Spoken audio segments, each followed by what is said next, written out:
ES News Especial. Oferecimento Restaurante O Mercador.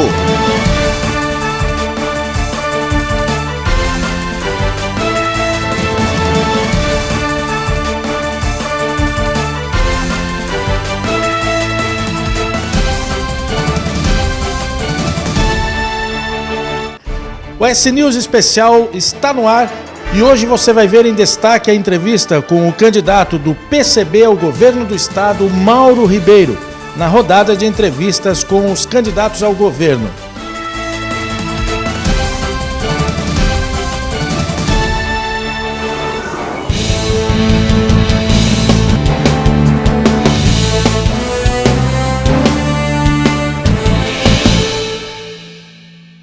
Dando continuidade à sequência de entrevistas, à rodada de entrevistas com os candidatos ao governo, estamos recebendo aqui com muita honra o candidato do PCB, Mauro Ribeiro, candidato a governador pelo PCB, o famoso PCBão, né? Está de volta. Mauro, tudo bem com você? Tudo ótimo, tudo muito bom.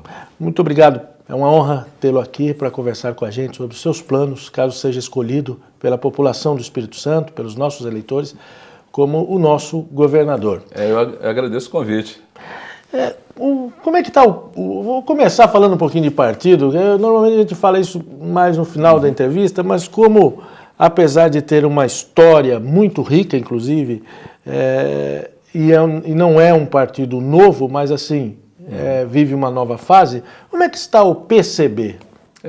O PCB, né, com seus 92 anos de história e basicamente um partido que tem uma contribuição muito grande na história do Brasil, na luta dos direitos dos trabalhadores, hoje ele está de volta no Espírito Santo, né?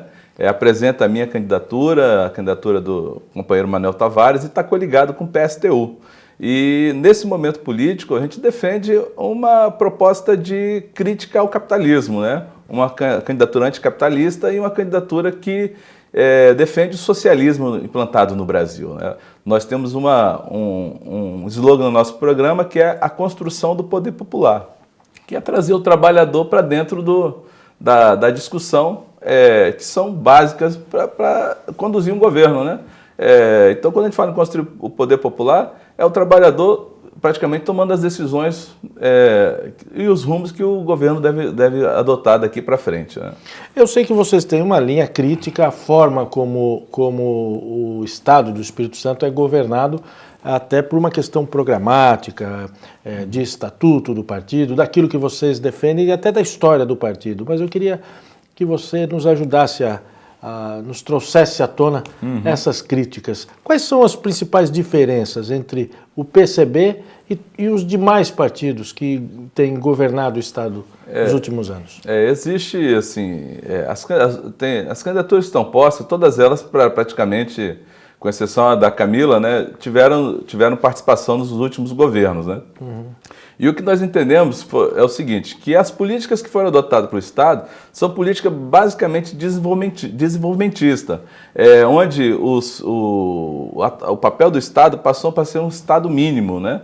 Um Estado onde praticamente a gestão dos serviços essenciais passaram a ser privados.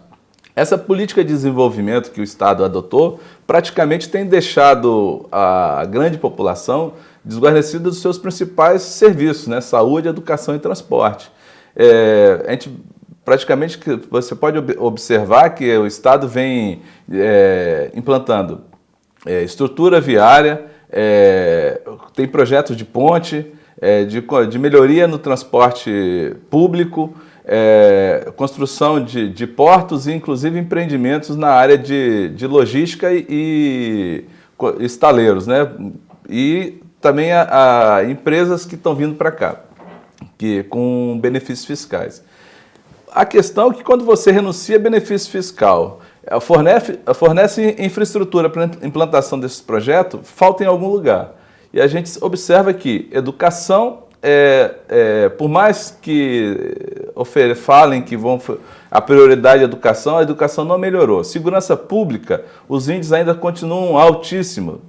Todo investimento que foi feito em segurança pública não reduziu os índices do Espírito Santo, que ainda continuam acima da média nacional. Nós entendemos que quando você fala em política social, você tem que puxar o freio de mão desses investimentos do dinheiro público, que é dinheiro do cidadão, para o desenvolvimento e para a infraestrutura da iniciativa privada, onde poucos vão ganhar, e transformar esse recurso revertido diretamente para o trabalhador, que é quem produz a riqueza desse Estado. Quer dizer, pelo que eu entendi, o partido tem uma visão, e da qual não abre mão, que é estar mais próximo da grande massa de trabalhadores, né? Sim. A gente procura, nossa proposta é fortalecer o Estado, né? A gente tem um exemplo da saúde, que hoje os hospitais públicos são praticamente de público, só tem a fachada. Internamente, cooperativas médicas, a gestão é feita por OS, OCIP, justamente. E os laboratórios e outros demais serviços praticamente são todos privados. A gente entende que saúde pública não pode ser fruto de mercadoria. Por isso que um dos eixos do nosso programa é pela vida. Quando a gente fala pela vida, é atender às necessidades básicas do cidadão, que é saúde, educação, trabalho e transporte, porque o trabalho e o transporte praticamente estão associados. E o transporte é o que dá direito ao cidadão a usufruir os benefícios da cidade, que a cidade oferece tudo, né? Oferece uma rede comercial, oferece saúde, oferece educação, oferece o lazer e praticamente, para quem trabalha, está escravizado a um cartão de vale-transporte que só dá direito a ir e vir para o trabalho. E o salário dele, se ele quiser usufruir da cidade, tem que tirar do bolso dele, que muitas das vezes, pelo salário precarizado, a condição de trabalho e até o local de moradia, ele não tem acesso à cidade. Quer dizer, inclusive o Mauro ele é técnico na área de transportes, né? E tem muitos anos, muita experiência nessa área, e é servidor público lá na Secretaria de Estado de Transportes, né? Eu sou servidor da CETURB, né? Que é ligada à Secretaria de Estado de Transportes e Obra Pública, né? Quer dizer, tem essa visão crítica justamente por acompanhar de perto o que acontece. A questão da mobilidade urbana, principalmente aqui na Grande Vitória, que tipo de soluções vocês trariam? Mobilidade urbana é prioridade. Uma das coisas que nós defendemos é a estatização do serviço de transporte. O transporte da forma que ele é dado hoje, onde o empresário fornece esse serviço e proporciona o lucro para ele, né, acaba sendo um transporte desumano, porque eles tentam otimizar tudo, frota, pessoal, então fica desumano para quem trabalha, os operadores de transporte, o rodoviário, é desumano para quem utiliza, porque ele vai encontrar ônibus cheio todo momento do dia, inclusive fora do horário de pico, que no horário de pico é tradicional. Em qualquer lugar do mundo, ônibus anda cheio, o trem anda cheio, o metrô anda cheio. Mas o problema é que na nossa realidade é que até fim de semana o trabalhador tem que andar em pé dentro do ônibus. Até porque tem menos ônibus no fim de semana. Então essa política, eu acredito que é uma política que a população tem que se ater, que não é uma política saudável para quem precisa de usar e usufruir da cidade. Quem precisa de trabalhar e tem essa necessidade tem que ser muito bem servido, bem atendido. Que o transporte não ser o primeiro momento de estresse da vida do trabalhador, né? Ter que enfrentar fila, ter que pegar ônibus lotado, ter que perder o ônibus. Então, quer dizer, tudo isso sem contar o custo, né? Então, nós defendemos tarifa zero, transporte estatizado. E, nesse aspecto, o transporte, quando estatizado, ele tem que ter um padrão de qualidade que desmotive até quem utiliza o automóvel a usar o transporte. Ele tem que oferecer um serviço de excelência. Então, quando a gente fala de excelência, o Estado tem que investir e gerir esse transporte com toda a competência que se pode ter. A gente acredita que o servidor público, hoje, ele tem muito anseio em servir melhor o Estado.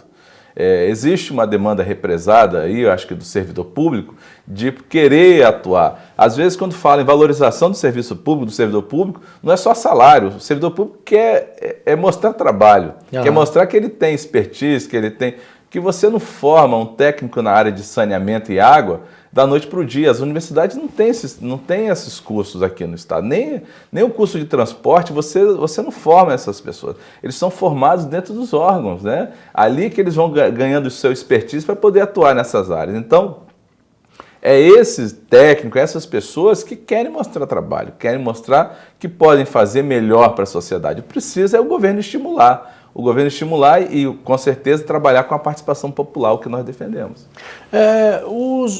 Você acha que os outros modais de transporte poderiam ser mais bem utilizados aqui? todos podem ser utilizados. Acho que a intermodalidade no transporte é o que mais promove deslocamento e bem-estar. Nós temos um aspecto... um custo melhor, inclusive. Nós temos um aspecto geográfico excelente. Nós temos... É uma baía, em torno, a área central é uma ilha, cercada por uma baía muito, muito bonita. Nós temos uma cadeia de morros, tanto no município de Vila Velha, Cariacica e Vitória. Você pode, inclusive, trabalhar com transporte por cabos. Tem um aspecto histórico da cidade de Vitória. Eu sou contra o pedágio, né? Ontem me perguntaram sobre a ponte, se a ponte deveria ser pedagiada para poder desestimular o automóvel. Eu acredito que não. A ponte tem que continuar sem pedágio e as pessoas têm que culturalmente adotar outros modais, como a bicicleta, o ônibus, para poder, o aquaviário, se caso a gente for eleito, a gente vai buscar fazer a implantação disso. E também outra coisa que quando eu falo em pedágio, o que tem que ser, o único lugar que eu defendo pedágio são centros históricos, porque o centro histórico não pode ser corroído pelo trânsito. O centro histórico tem que ter a preservação, é a identidade. Quer dizer, você defende o pedágio urbano? Pedágio urbano só onde tem interesse de preservação. Fora isso, não defendo pedágio. O pedágio eu acho que tem que ser o livre acesso de todos, sem custo. Eu acho que isso é mais importante. Beleza. Vou deixar alguns assuntos aqui para o próximo bloco, questão ambiental e também essa relação entre público e privado, essa mistura entre público e privado, que eu acho que você tem uma linha crítica que vale a pena a gente explorar mais um pouco no próximo bloco, ok? Estou recebendo aqui o candidato do PCB, Mauro Ribeiro, candidato ao governo.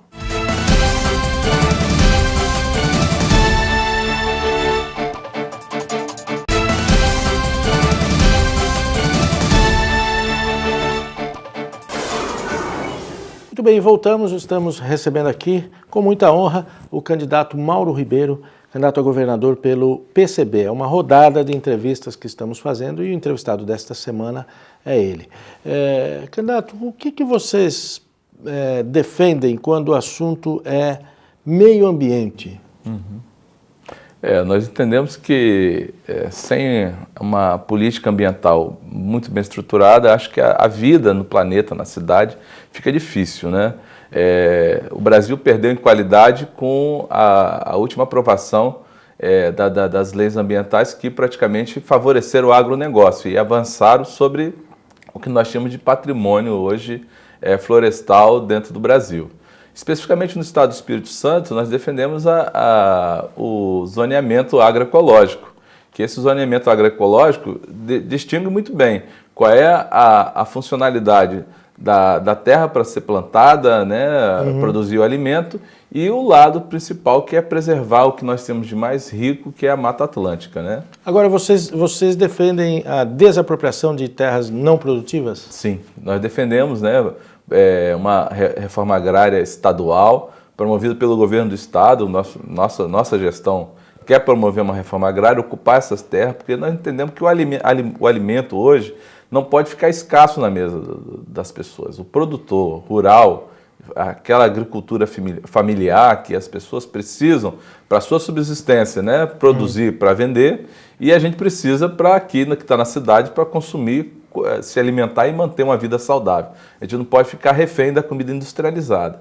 A gente precisa da comida verde que vem do campo, né? Você acha que o Estado tem que intervir a ponto de apontar que tipo de produção é mais adequada, até para manter um estoque regulador ou coisa desse tipo? Sim, eu acredito que sim. O Estado tem que manter e garantir preço. O trabalhador rural não pode ficar refém de atravessadores e nem da oscilação do mercado.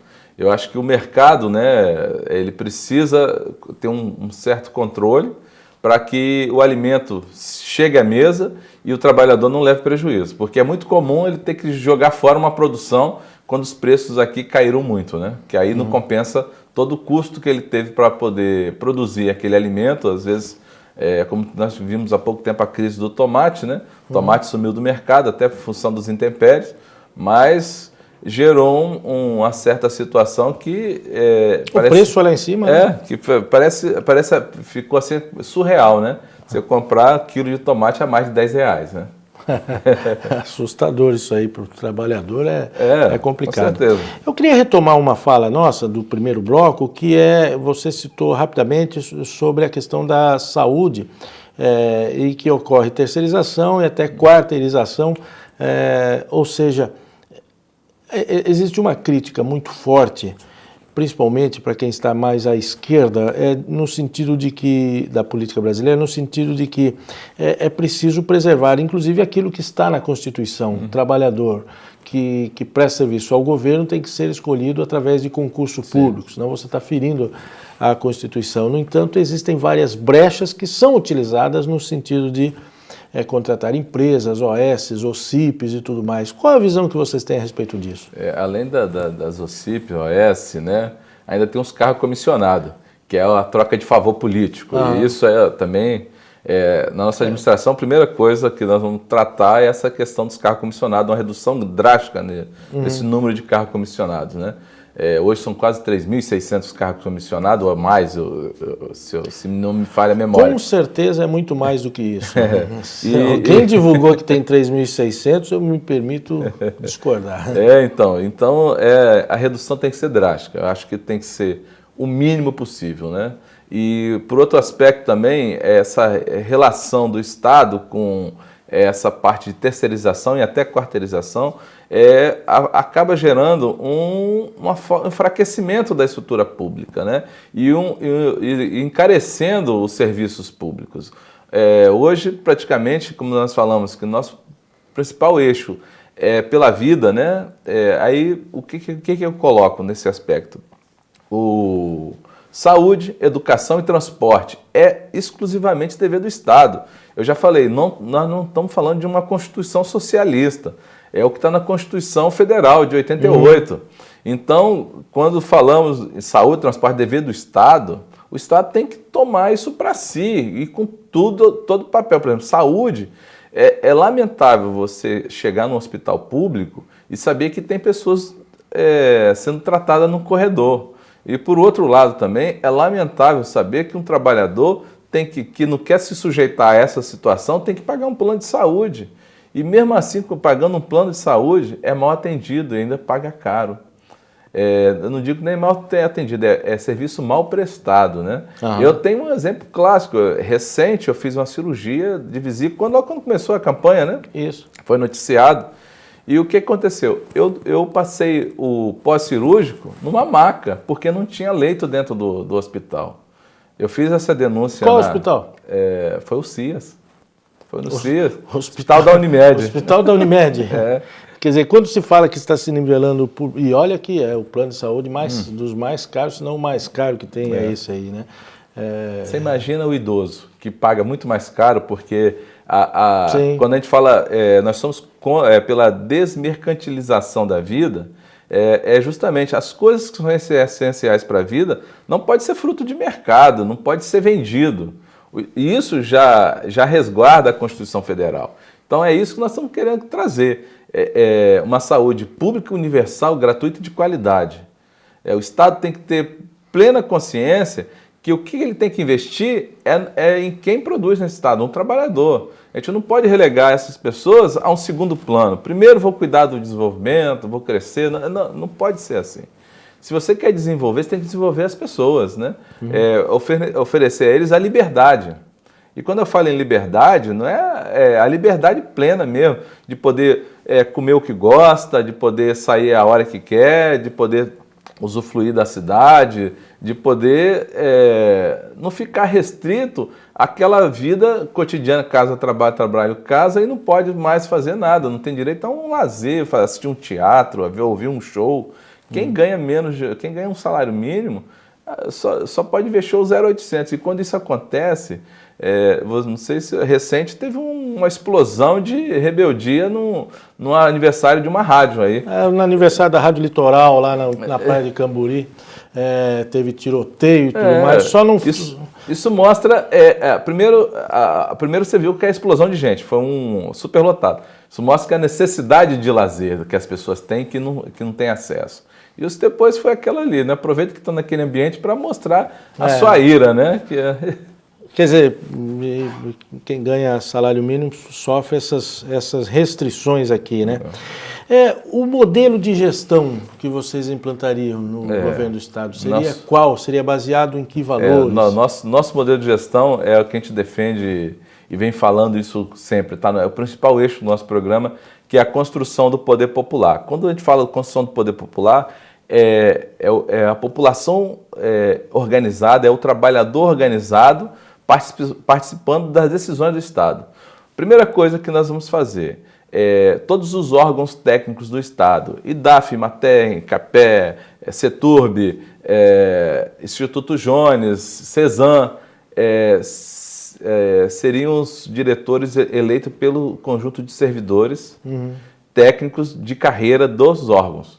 Outra coisa que nós defendemos também é que a gestão seja junto com a população, os conselhos sejam todos paritários de fato, população, sociedade civil organizada e governo. E a partir daí, quando eu falo sociedade, inclusive inclui os empresários, porque hoje aí divide em três: sociedade, empresário e governo. Quer dizer, aí governo e empresário estão sempre juntos, né? A sociedade 2-1. Justamente, é sempre 2-1. Não, o empresário vai entrar nesse bolo de sociedade organizada, vai ter que disputar espaço com estudante, com sindicato, com associações de moradores. Não vai ficar numa situação privilegiada como hoje eles têm, né? Eu acho que tem que, quando a gente fala em gestão compartilhada, é nesse aspecto. Então é isso, a gente quer avançar, trabalhar em conjunto. As decisões de Secretaria de Estado, as políticas implementadas, elas vão subir para o governo. O governo não vai baixar políticas para a população. Quer dizer, pelo jeito, o que vocês defendem é um governo mais próximo. Mais perto do povo, né? Mais perto do povo. Ou até mais misturado com aquilo que o povo tem como essencial, mais junto, né? Nós defendemos o socialismo, né?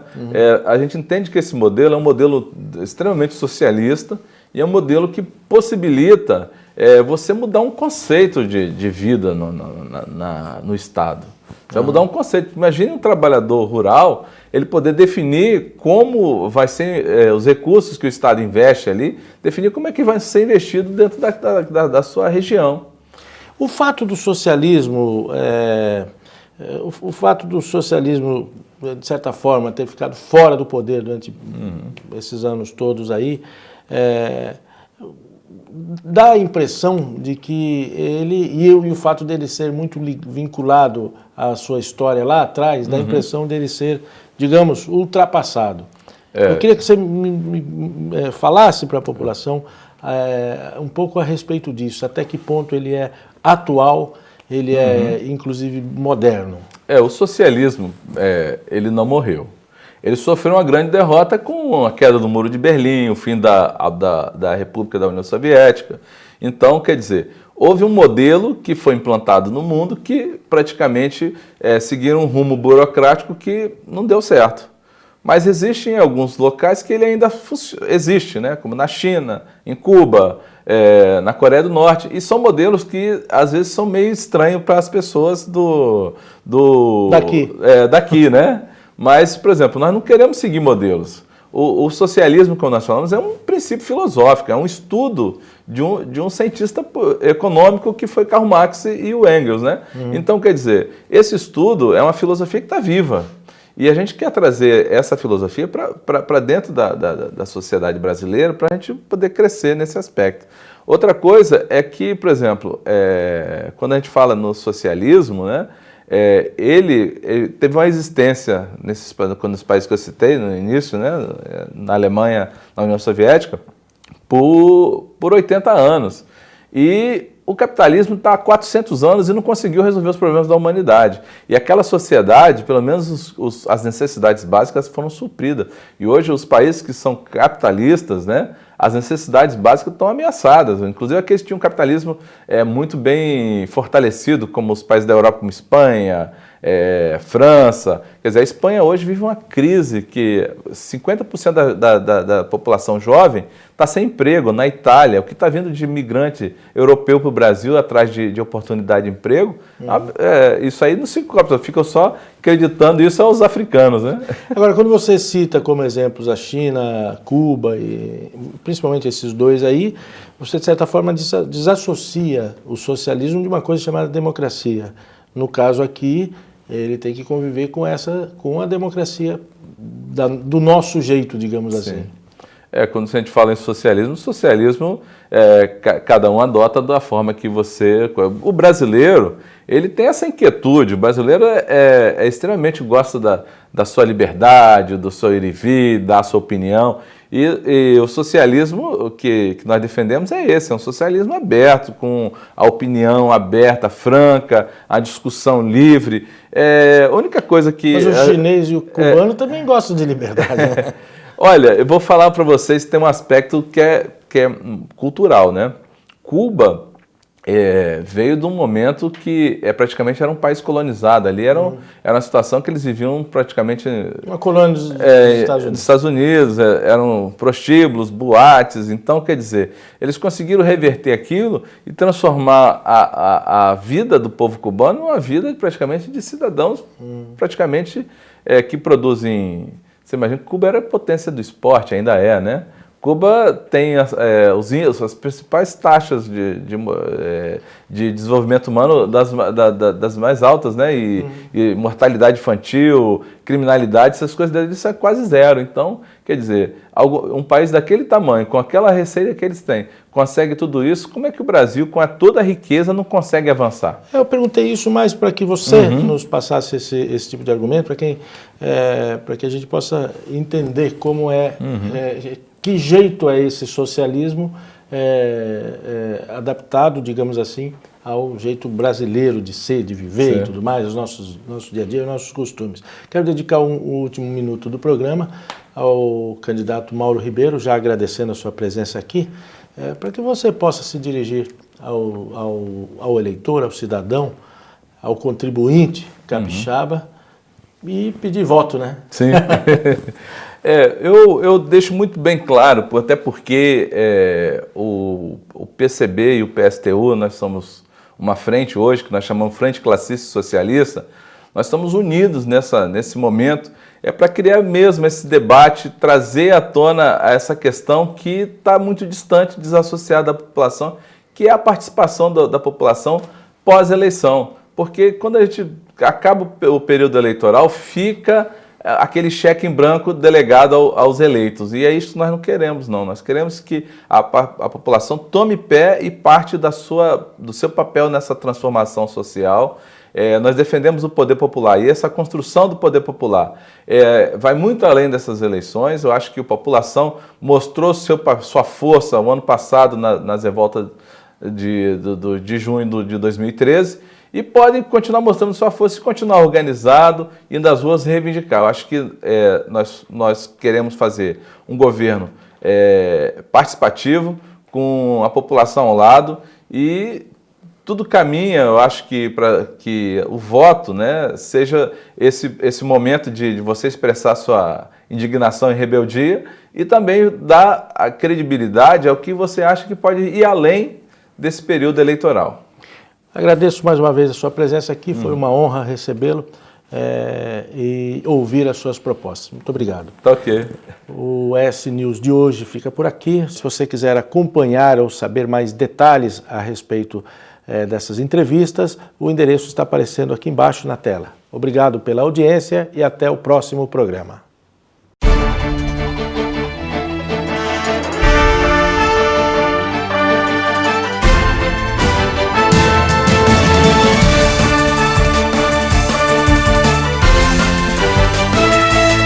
ES News Especial. Oferecimento Restaurante O Mercador.